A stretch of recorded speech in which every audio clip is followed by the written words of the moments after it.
Hi, I'm Mari Mineta-Clapp, Head of Marketing at Apstra, and I'd like to welcome you to our webinar today on intent-based networking systems, a technology that Gartner recognizes as potentially the next big thing in networking.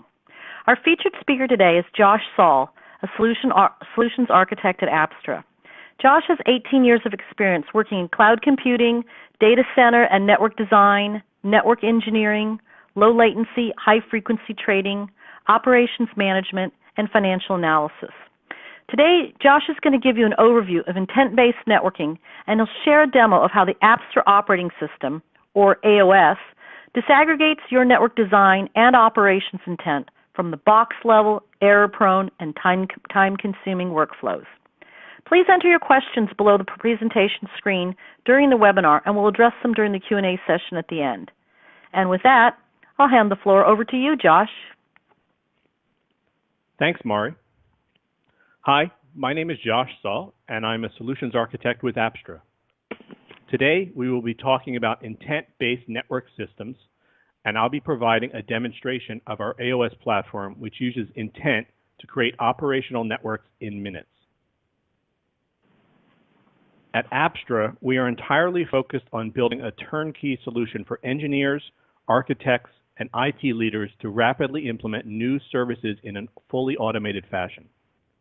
We enable the self-operating network with our AOS platform and an unparalleled customer enablement team.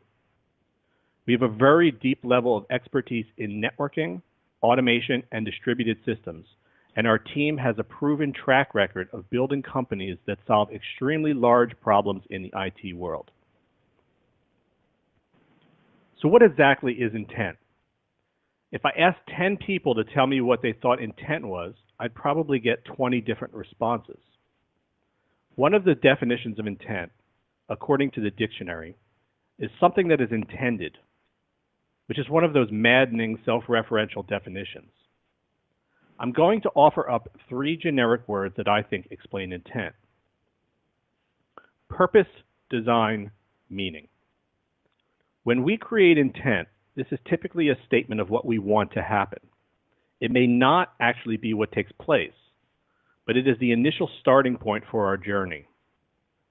A definition of intent would be the answer to this question. What do you want to happen? Notice I said what, not how. This is a very important thing to distinguish. Let me try and make it a little clearer with an example. If you had told me 10 years ago that a self-driving car was going to be driving me home one day, I probably wouldn't have believed you. The amount of system integration needed to deal with the infinite number of potential road problems makes the accomplishment of a commercially available self-driving car rather astonishing. We need to understand that there is a huge difference between the what and the how. What is a verbal statement of our desires, our intent. You get into a self-driving car and tap on the preset location for home on the dashboard. Or you say, car, take me home. You don't sit there and fiddle with a bunch of dials and program in engine timing algorithms or course adjustments. You just say what you want and you expect the system to take care of the rest. The user experience is super simple. Remember, it's not just about making it all work seamlessly together. It also needs to be simple enough for just about anyone to use it. But simplicity is typically hiding some massive inner complexity that took many years to get right. The how, the hard stuff, is taking all of these somewhat simple tasks that we've been doing manually for years and putting them all together in a single system that can take a statement of intent and make it actually happen. This is really hard to do. I've listed just a handful of the challenges facing the self-driving car, and there are obviously more. So do you think the self-driving car is more or less complicated than a self-operating network? So what does intent have to do with networking? By separating the what from the how, we can start to imagine a system that takes a few inputs and builds a self-operating network for us. We want the inputs to be as simple as possible, and we want an architect to be able to express themselves with some basic business descriptions. A human should not be bothered with mundane tasks like creating device configs and cabling cut sheets. This should all be automated so we can spend more time focusing on our policies and the specific corner cases of our business. For the how, we want a system that deals with all the complexities, including the configuration, ongoing operations, and data gathering. And obviously, we want it to be automated and only alert us when it finds an anomaly that it cannot resolve. Our AOS platform is designed to build a network and immediately provide the operator with real-time visualizations, as well as the operational tools to move, add, or change elements according to evolving business needs. If you've driven one of the self-driving cars, the system probably asks you to put your hands on the wheel from time to time, if it lost connection to the GPS, or if you were on an incredibly winding road. For our network, a typical anomaly would be a hardware failure or a misconfiguration by an admin at the command line. It's important to note that we do not want to monitor absolutely everything. That's akin to boiling the ocean. Rather, we're going to focus on the elements and events that could invalidate our ability to meet the intent, but we'll tie these items together in a logical fashion to simplify troubleshooting and event correlation. In AOS, all of this expert knowledge, from how the system is built to how we monitor and troubleshoot it, is built into what we call a blueprint. This ensures that when we deploy a new system, we immediately watch and validate the proper parts of the network. Now, a major part of an intent-driven system is this constant monitoring through what we call a closed loop. A closed loop is when the operating telemetry is fed back into the system and compared against our intent and running configuration. On a normal day, the telemetry should show that intent is being met, and as a result, the intent becomes a single source of truth for our network. With AOS, you can add in your own best practices to deal with certain issues. For example, you could adjust traffic load balancing automatically when a link goes down. Or if a switch experiences a kernel panic, you could gracefully drain the traffic off all the links. Then AOS could issue an alert to the NOC admin to replace it. Our product, AOS, creates an abstraction layer between the hardware and the tools for designing and operating the network. It does not replace the operating system on each device. We don't program the data plane or control plane directly. Rather, we translate the intent to vendor-specific configurations and then gather telemetry to be sure that the system is operating properly. So now let me talk about what we're going to demonstrate. We'll be using one of our pre-built designs for a Layer 3 leaf spine pod to quickly assemble a 2x3 clause network, running eBGP with full cross-fabric reachability for all nodes and traffic distribution with ECMP. We'll also be optimizing the configurations according to ISP best practices, and then we'll be connecting a few servers to the network. The devices will be brand new Cumulus VX switches, which have absolutely no configuration on them, and we will quickly bootstrap and manage them as part of our deployment. Once the system is online, we'll take a look at some telemetry, and then we'll break a few things for good measure to ensure that we can see and resolve issues quickly. In the pre-built design that is in AOS, and by the way, you can create your own designs and telemetry, we'll have 4 major stages. The first is that we need to put some basic resources into the system. For example, IP address pools. Generally, admins only need to provide IP pools once, but this can be automated via our REST API to integrate with an IPAM or CMDB. Next, we'll create a template, which is a customized version of the reference architecture based on your needs. This is where you configure the number and type of switches and optimize the links for low oversubscription. Then we'll create a blueprint from the template. This is the point at which we instantiate the network we want to build.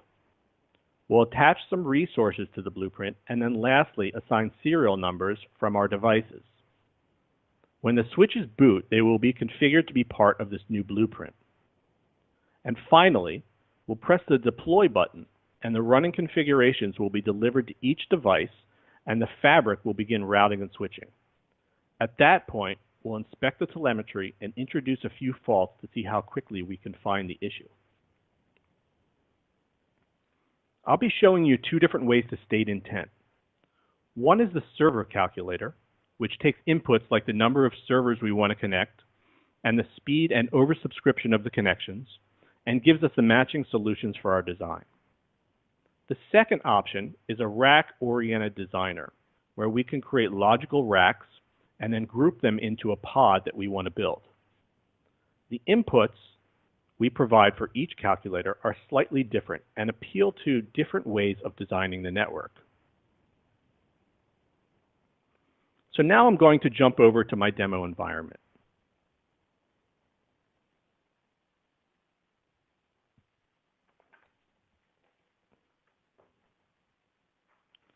Real quick, before I show you how we build and operate a new network, I want to give you an overview of how you might use AOS in your day-to-day activities. I'm going to log in and inspect a running system, a blueprint, and then make a few changes to it. You can see that we have a 2x4 leaf spine network, and all of the devices are currently green, meaning the system is running properly. Devices would appear red if the system detected some failure to meet intent. I also have 6 Ubuntu servers which are connected to the fabric, but need to be assigned to the proper VLAN. I'm now going to create a new virtual network and place some of the servers into the proper networks.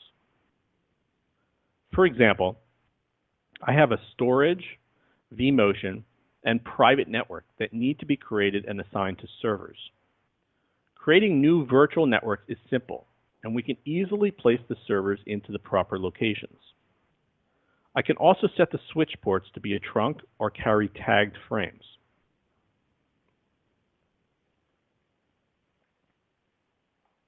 Here's the first storage network.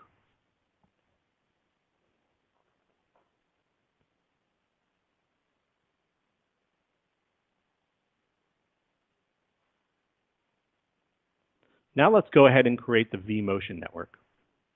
A vMotion network is typically an isolated network between VMware ESX hosts.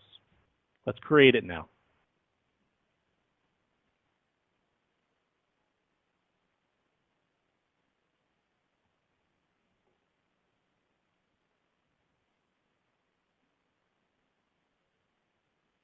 You can see that all of the operations in AOS are quite simple by using the API, the GUI. But we also have an API that allows you to script this and automate it, as well as connect it into some third-party system in your environment.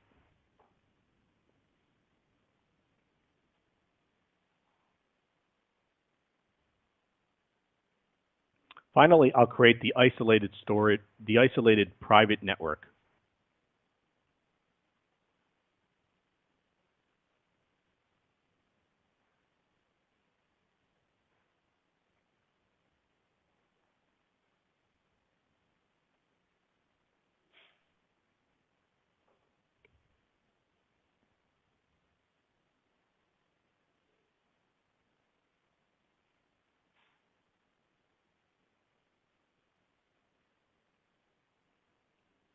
Another common operation task is that we may want to remove a device from the network. Leaf 4 has been sending the NOC kernel panic messages, and we want to decommission it. Here I can take this device out of service. This is actually a change in our intent. I will then remove the serial number from the system, which will turn Leaf 4 gray. After the device has been removed from the network, I can replace it with an equivalent form factor from a different vendor, and the configuration will be immediately updated to the new syntax. Notice that I did not change the configurations manually. I'm simply going to change the intent to say that Leaf 4 is now going to be Cumulus instead of Arista.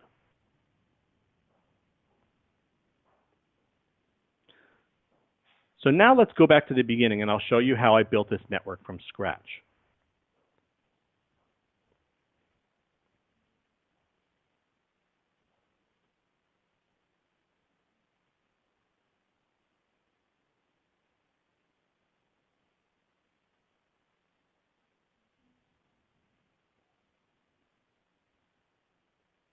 As I originally mentioned, we need to stock the system with some basic information before we can start building our networks. For the eBGP leaf spine design, we need ASNs, IP pools, and external routers. I've already added a few of these, but let's go through how easy it is to add resources to the system. First, we'll add an IP pool.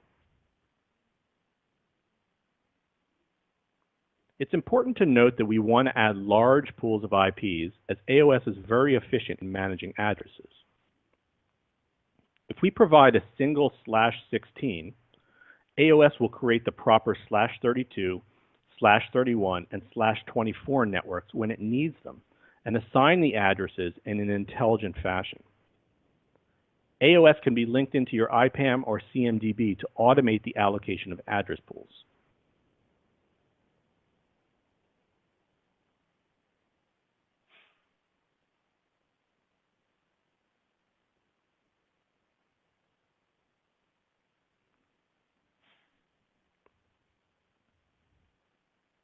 We're also going to create a pool of ASNs. This is very easy and quick within the GUI. Let's go ahead and do that now.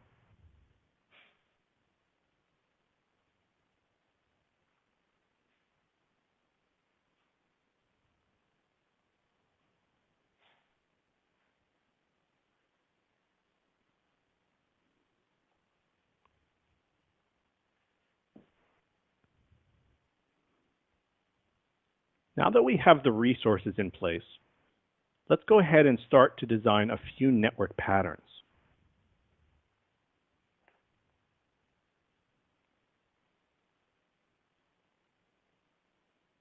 In AOS, we have provided an abstraction layer called logical devices.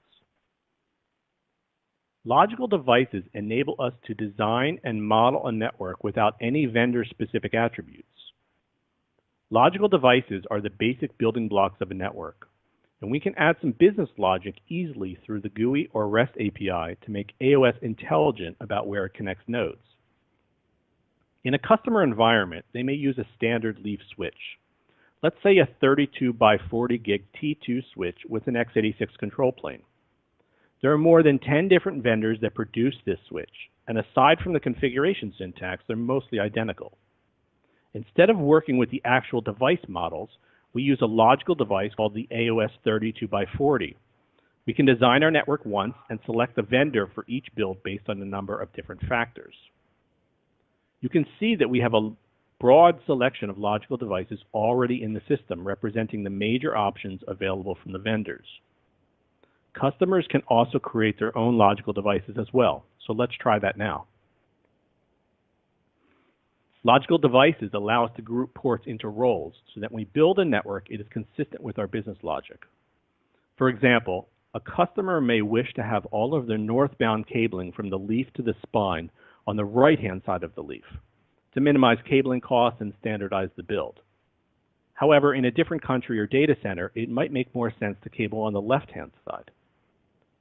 Another example that is common in older data centers is that a power limitation to the rack, say 5 kW, might force us to never have more than 40 servers in a rack.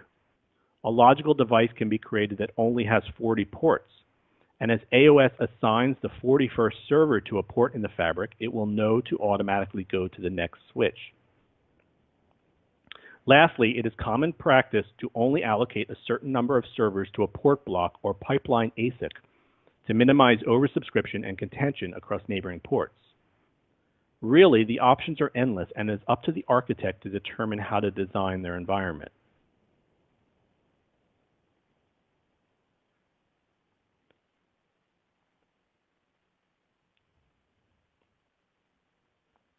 You can see the device that we just created right here. Now, we obviously need to map the actual vendor devices to a logical device. This is already configured in AOS, but customers can add their own platforms at will. The logical device map includes translation logic to ensure that the differences between vendors' port naming and numbering are taken into account. Here we have all of the devices that are currently mapped into the AOS 32 by 40. So when we use this form factor in a design, we can utilize any of the map devices.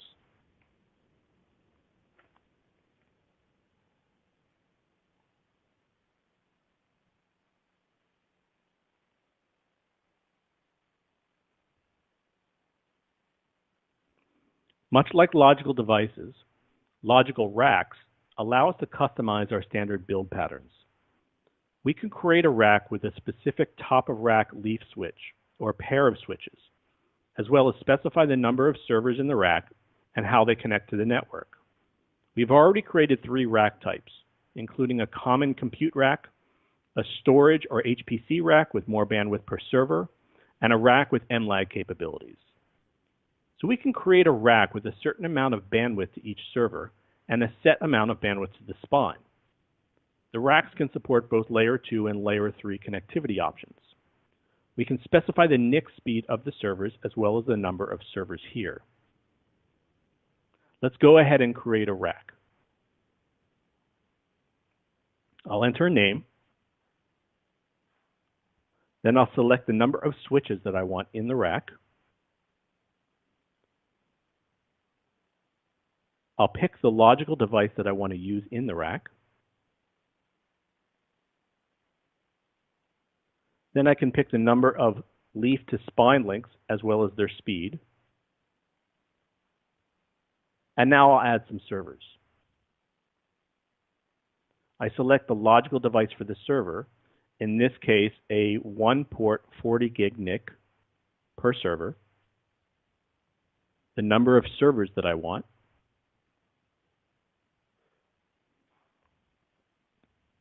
the number of links from the server to the leaf, in this case 1 at 40 gig, and then I can determine whether or not I want a single connection or an MLAG connection.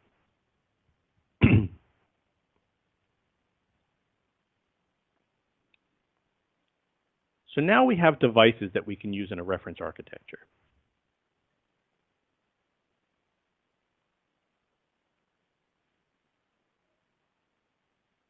For the leaf spine design, we have 2 ways of stating intent: the server-based calculator or the rack-based designer. Let's start with the rack designer. I'll select the rack designer, and I can now customize the design of this network.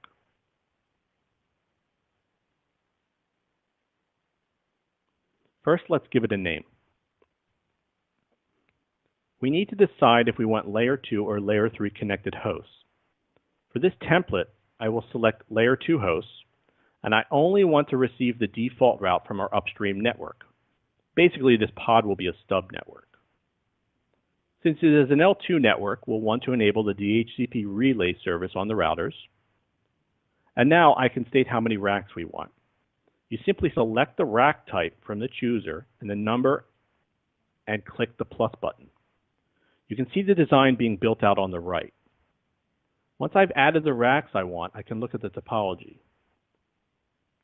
Notice how the system already knows that some racks have single connected servers and some have dual connected servers.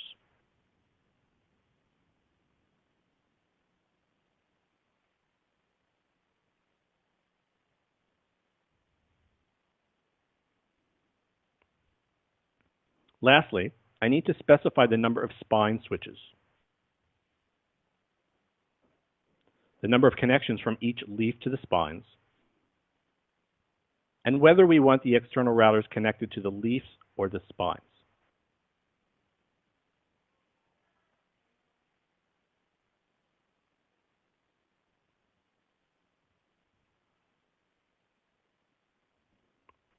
When I'm finished, I click Create, and I'm given a summary of the template. Here is a list of and count of the number of racks in the system, as well as the topology. Now let's try out the server-based calculator. This is different in that it doesn't have the concept of racks. It just focuses on the desired bandwidth for the nodes instead. I'll enter a name for the template, specify if I want an L2 or L3 network, the default routing policy.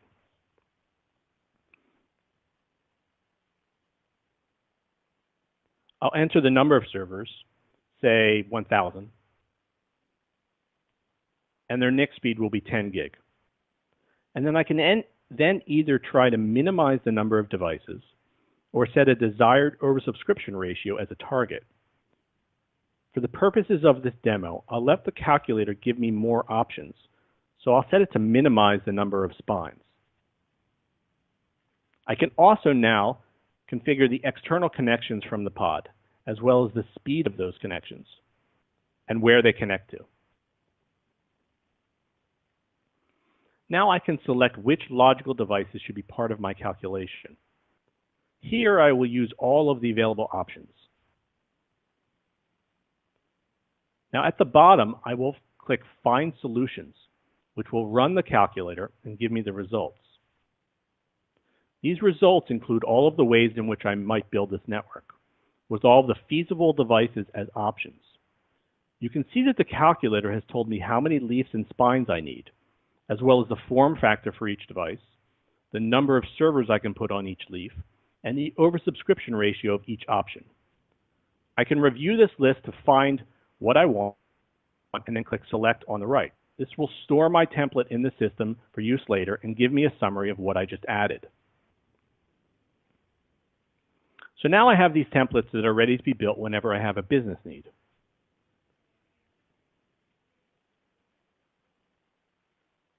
So let's go ahead and create a new network from one of these templates. We instantiate a template into what we call a blueprint. From here forward, everything will be managed through the blueprint. I'll create a new blueprint, name it according to the row number where it will be built, and I'll pick one of the templates I created in advance.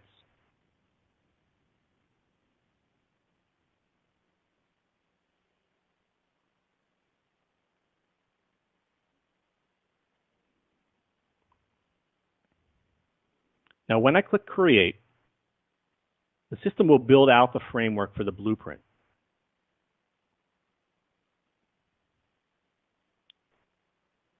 I will be immediately presented with the build phase. In AOS, things are color-coded. So red is something we need to do, and green means we have satisfied the requirement. So in the Build tab, I have a lot of red, indicating that the system wants resources to complete the build. These are the resources I created before, and now I can associate them with the particular blueprint. I need to provide IP address pools, ASN pools, and a few other things. Let's quickly add the resources. First, I'll provide the ASN. It's pretty simple to associate the pool I created with this blueprint. And you can see that I can specify different pools for the different roles in the network, leaf and spine. When I am done, I click Apply Changes and wait a few seconds. You'll notice that the ASN section goes from red to green, meaning I've satisfied the requirements for that section. So now let's do the same for the Loopback IPs.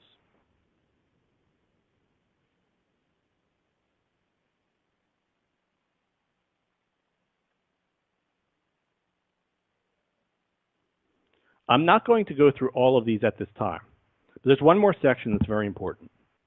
The device models is where I can specify which vendor hardware I will use for each role or switch in the network. I can override this on a switch-by-switch basis later, but for now I will assign these devices by roles. You can see that the options are limited in each case to the specific form factor that I chose in the rack designer. There are a few 32 by 40 gig choices and some 48 by 10 gig choices.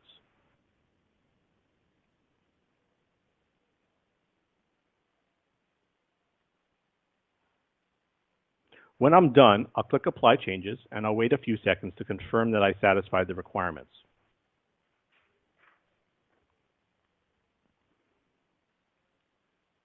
Because we've told the system what vendors we will be using, and we already know what the topology looks like, we already have enough information to create the cabling cut sheet, which I can view here, as well as download in a standard CSV format. I'm going to download it, review it, and then hand it to my cabling contractor to start the physical build.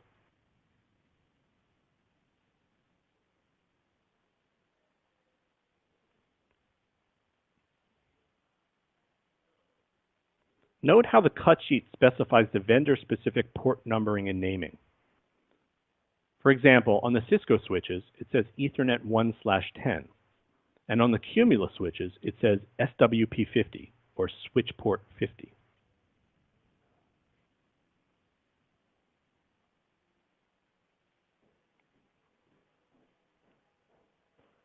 Now going back to the physical topology for a moment, this is a somewhat large build for my laptop to handle.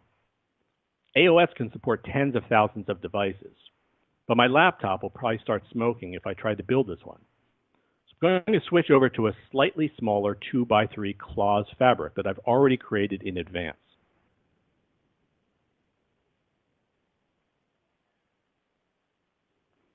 You can see that I've already completed all of the build steps, so I saved us a bit of time in this demo.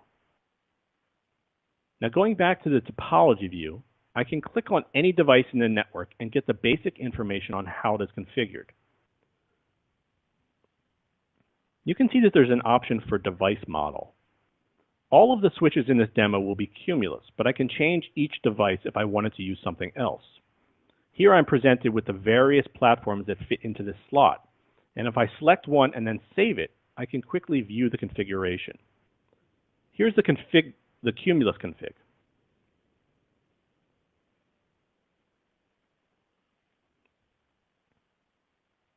Now, if I go back to that selector and change it to Arista and save it, I can also view how this config would look in Arista notation.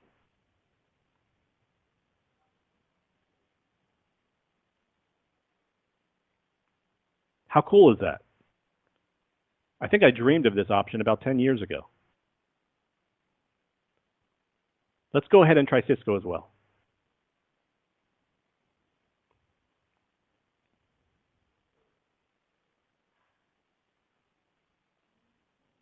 That's neat, right?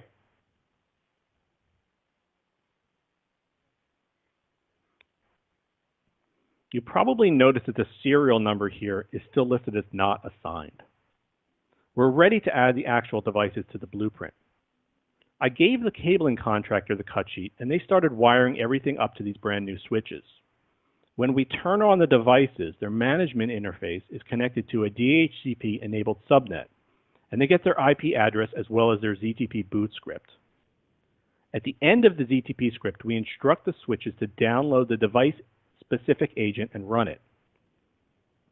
Once the agent is activated, they report up to the AOS server and provide all of their operating characteristics. I can inspect each switch to make sure to see what it is, check the CPU, the transceivers, and then if I like these devices, I can select them all and acknowledge them. When they're in the quarantine state, they have all of their ports disabled. But when I acknowledge them, they're configured to start running LLDP to do basic network discovery. You can see that they're now all available, meaning I can insert them into a blueprint. Let's go into the blueprint I was working on and assign these serial numbers to the proper places. Here's the drop-down field where the serial numbers are presented, and I can select and save each one. Instead of doing this all manually, I'm now going to run a quick script to place the serial numbers into their proper slots.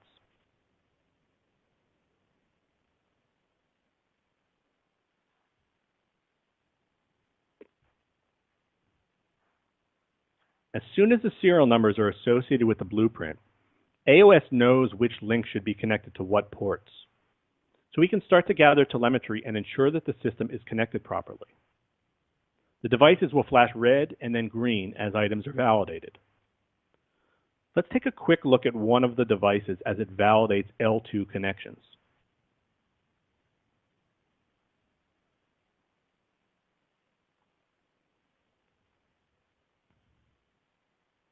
You can see that LLDP validation is not yet completed.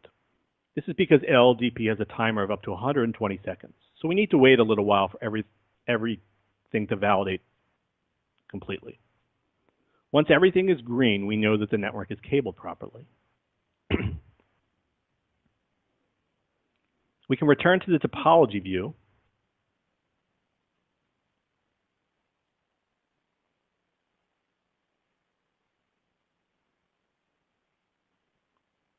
and if everything is green, I think we're ready to go ahead and deploy the running configuration to the devices. Once deployed, the system will be operational and routing and switching will be enabled.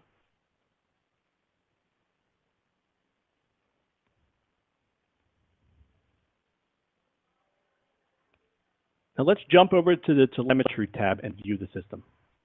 There are 5 deployment tasks that have been completed, and the network is now converging. You can see that we have no anomalies, and we can inspect all of the connections in the system through the link validation.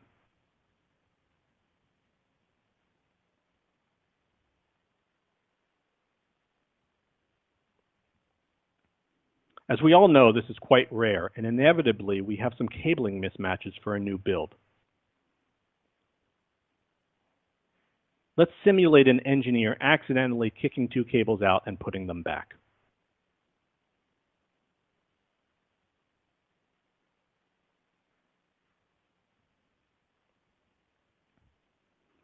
Very quickly, the system has identified a problem and is correlating and consolidating the anomalies reported.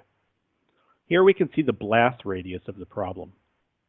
The diameter of the circles indicates the number of anomalies for each section.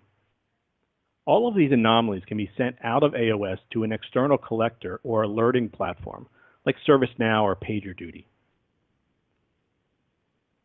We can view a complete list of the anomalies, as well as go into the link validation section.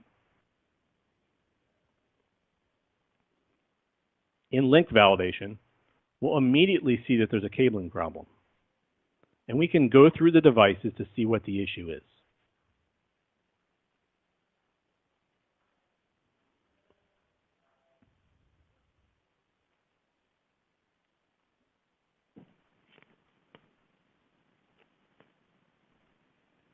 As you can see, we have some miscabling, and now we're going to tell our on-site engineer to rewire things to bring the network back to normal.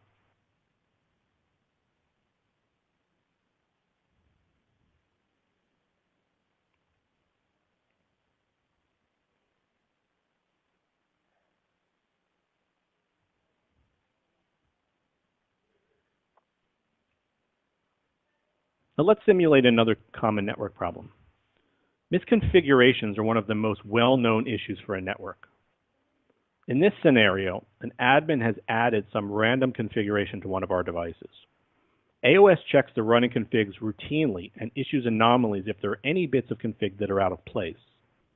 It is important to note that we do not automatically remove the new config. We just alert the admin so you can figure out what it's doing there in the first place. The admin can change a setting to automatically remove extra configs if you are ready to have AOS completely own the configs. Here we can see an anomaly has been issued for config deviation, and if we drill into it, we can see that the running config differs from the intended config. If we scroll down through the config, we will quickly see that the change stands out from the rest of the config.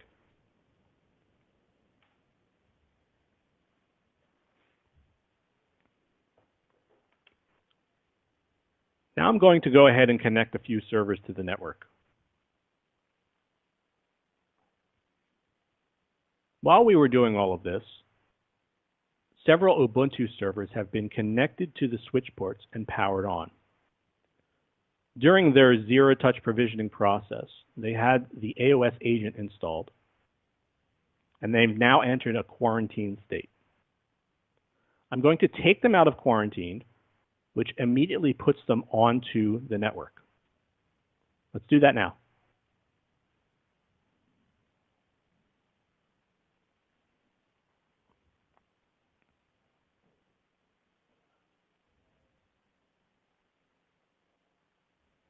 When I return to the topology view, you'll see the active layer 3 connected servers on my network.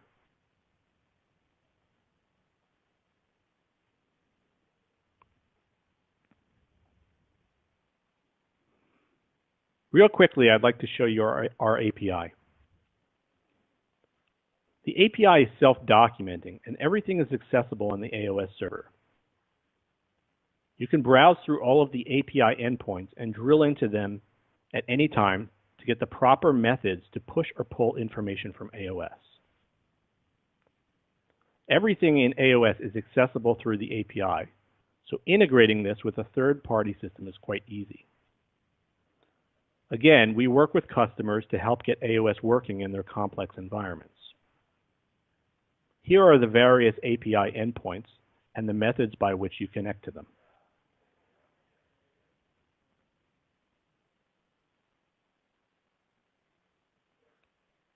Now let's say you did want to add a small bit of config to the devices. You can use a tool in AOS called configlets. Configlets allow the admin to put small tweaks or adjustments into the configs through AOS, although AOS will not validate the syntax. Configlets can be vendor agnostic, so we can assign a single configlet to a pool of devices from different vendors, and AOS will apply the proper commands depending on which device it is deploying to. You can attach configlets to a blueprint in the Build tab. Let's name our configlet. Here we're going to create a configlet for our NTP server. And we need to pick a style. A style is a syntax for a specific vendor. I'm going to start with the Arista config. I should note that these are not the actual configs. These are just placeholders for us for now. So here's my Arista NTP config. And I need to put in a negation template as well if I had to remove it. But I want to keep this vendor agnostic. So I also want to add the relevant config for a Cisco NXOS device. So here's the Cisco config, as well as the negation template. This means that if I had an Arista device and replaced it with Cisco, the system would automatically update the relevant bits of the config. Now I can attach this configlet to a device or a set of devices in the Build tab. Let's go and do that right now.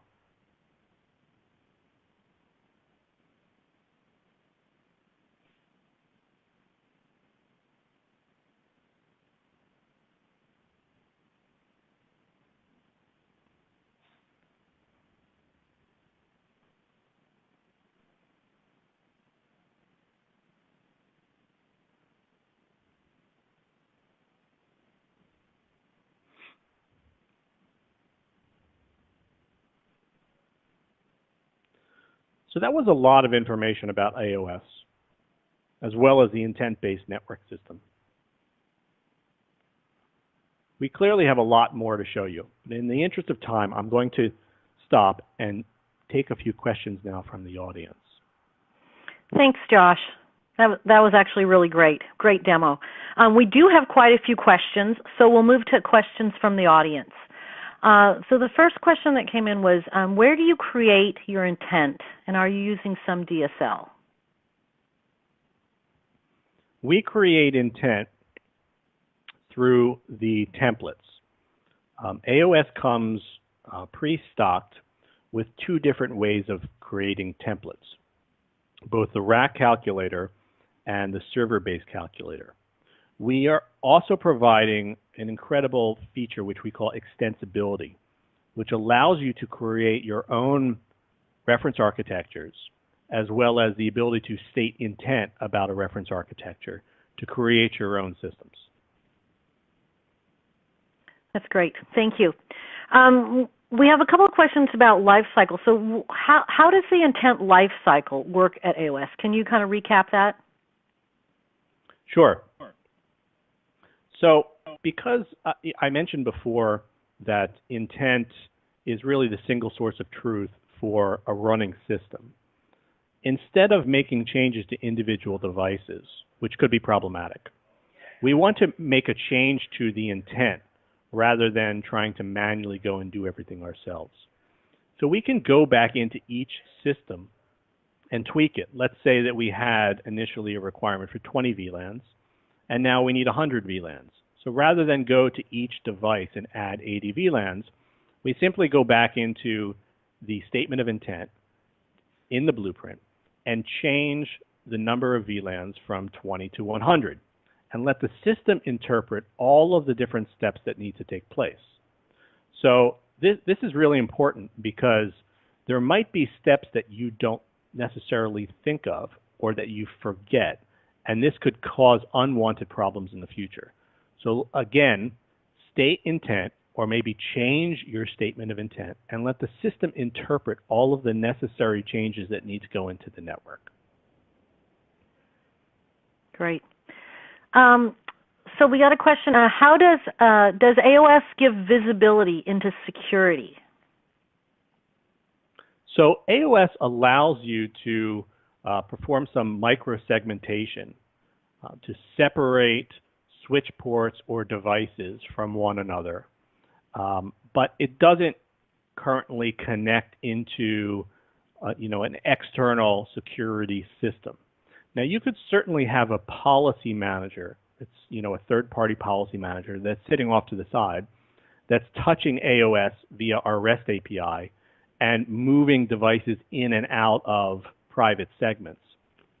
But we're not monitoring, we're not currently monitoring the active flows in the system. Okay, so let's see. What's the definition of deployed state at AOS? And if the AOS faces some cable connection issues with just one node or device, will it assume that the state of the intent is deployed? Yes, the deployed state in AOS is sort of final.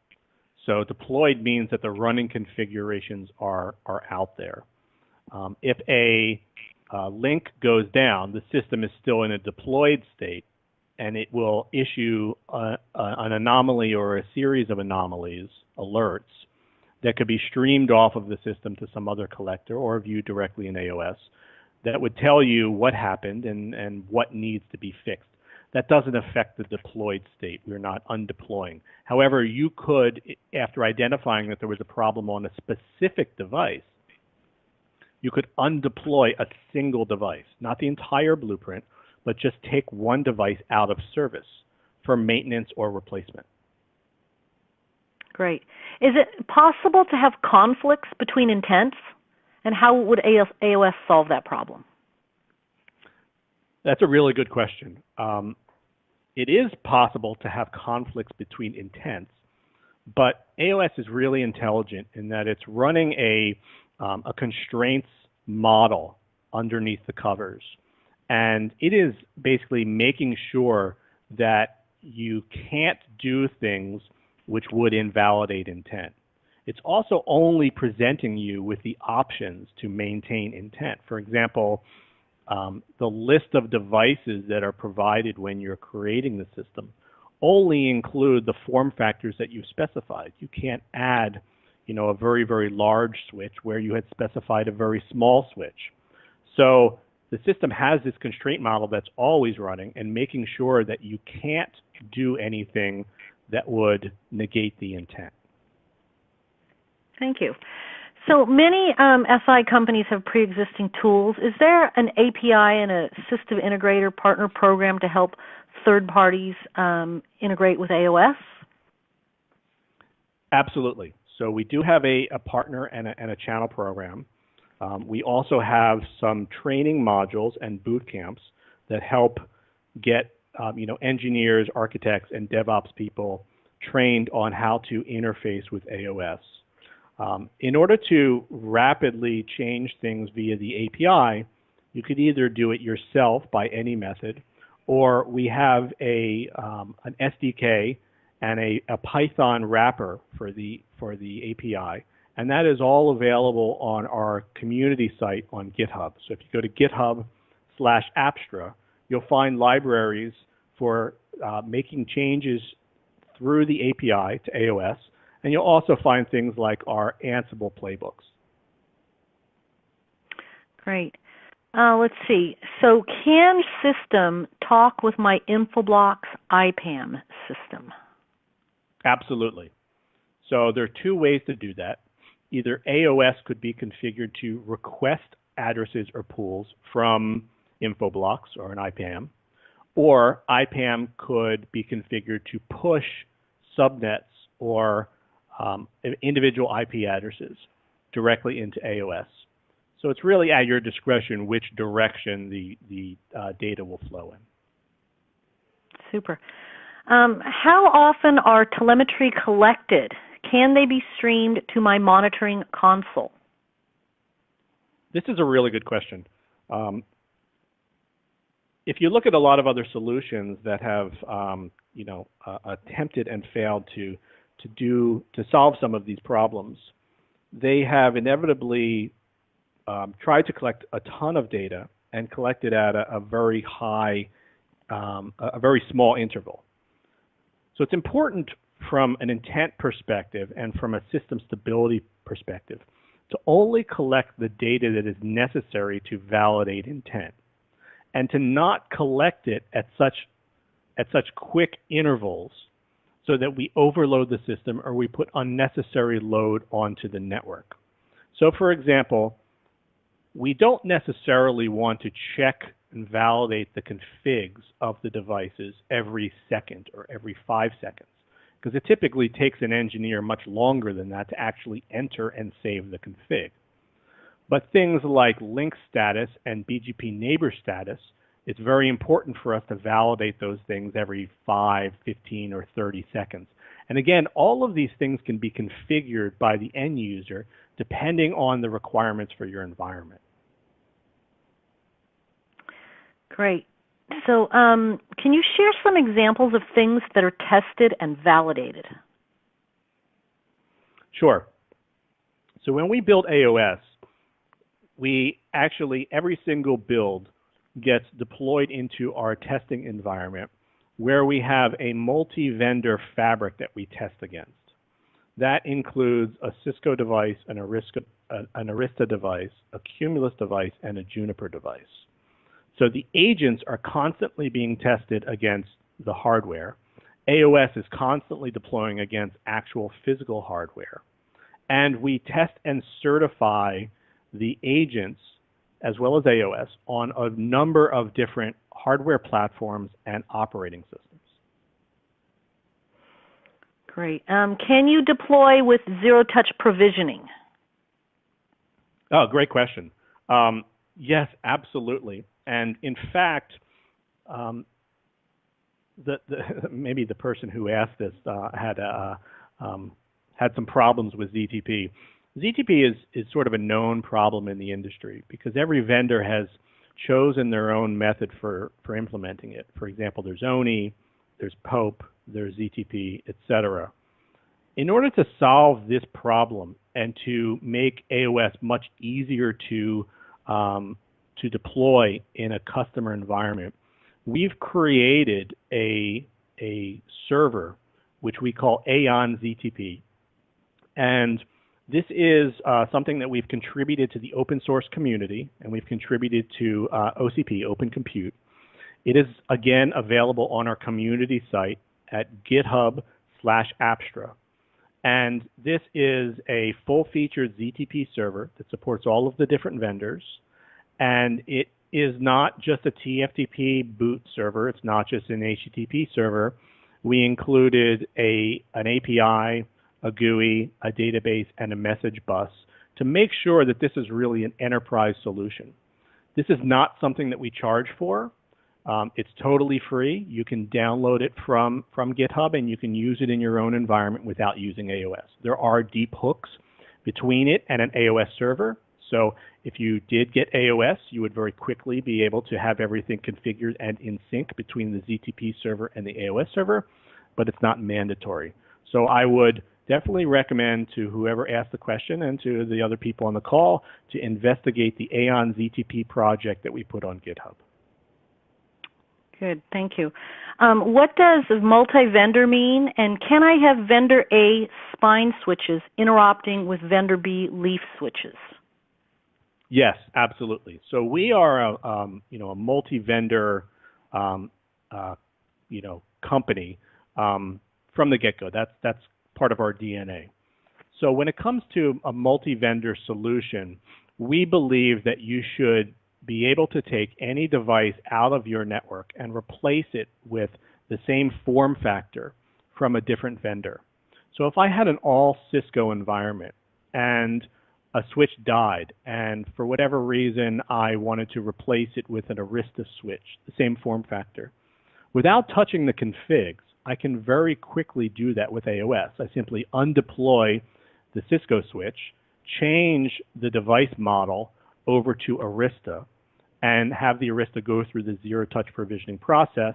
It'll come in quarantined. I will then attach it to the blueprint, and it will get the Arista config without me having to do anything else. So that's a pretty amazing capability. With respect to the leaf spine question, certainly you could have a Cisco spine and a Cumulus leaf. So this gives you the ability to, a lot of engineers say, well, I've been dealing with Cisco for a long time, and we have it in the core, and we want to use it in the spine because we have a certain support level and a certain, historical level of trust with that particular vendor or platform. So continue to use Cisco in that environment, but in a large data center where you're deploying hundreds of racks and cost really becomes an issue, you can be free to explore all of the different vendor types, including lower cost vendors for that particular space. Great. That's along the same lines we just got. Do you support both layer 2 and layer 3 connectivity?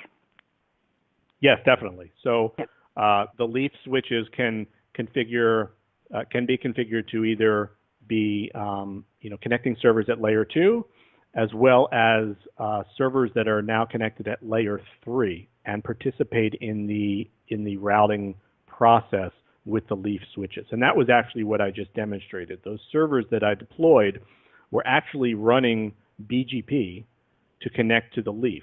And that's pretty amazing because we've now eliminated, or there's a possibility to eliminate layer 2 as well as things like spanning tree from your environment. Great. Well, so Josh, your email is up here on the screen, josh@apstra.com, as well as your Twitter handle. We are getting close to the end of our time. If we didn't get to your question, we'll definitely follow up with you by email, or certainly feel free to reach out to us. I hope that you've all learned how intent-based networking systems disaggregate your network intent from the operational complexity.